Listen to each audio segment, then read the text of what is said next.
I grew up in a home where gratitude was more than just a polite word. It was a rhythm, a way of life. My parents deeply believed in saying thank you for every meal, every gift, every little act of kindness, no matter how small.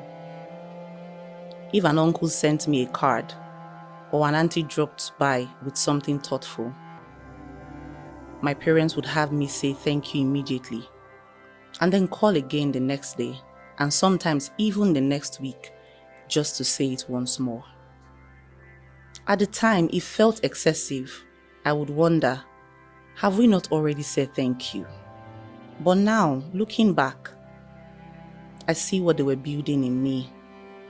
They were not just teaching manners, they were teaching a language of the heart.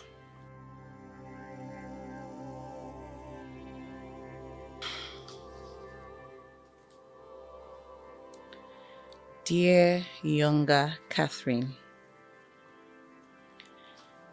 gratitude begins when you learn to recognize those different dialects of care, the subtle ones, the quiet ones.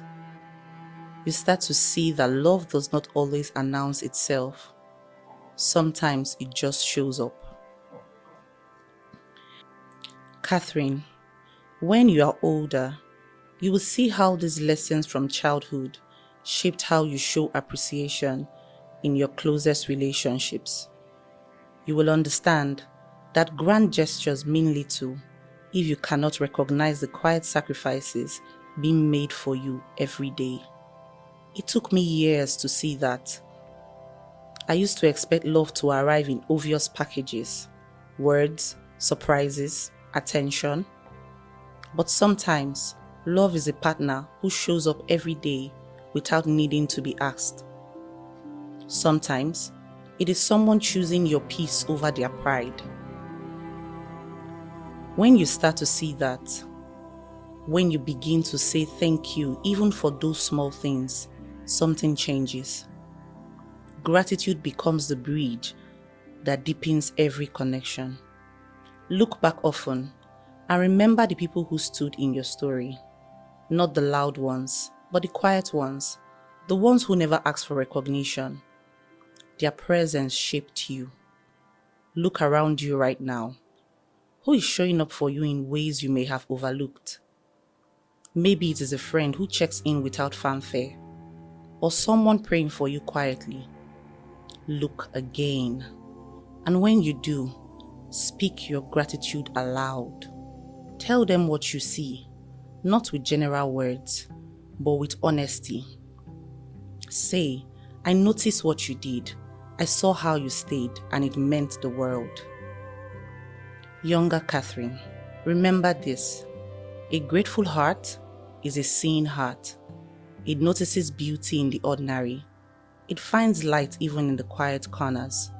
And one day, when you write your story, you will understand that gratitude was the thread holding it all together.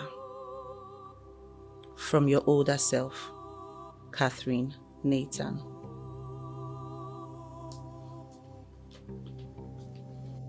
This week, pause and notice the people around you.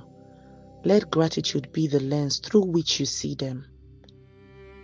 Journal your prompts for this week. The first thing, who is one person from your past whose quiet support you may have missed, and what did they truly do for you?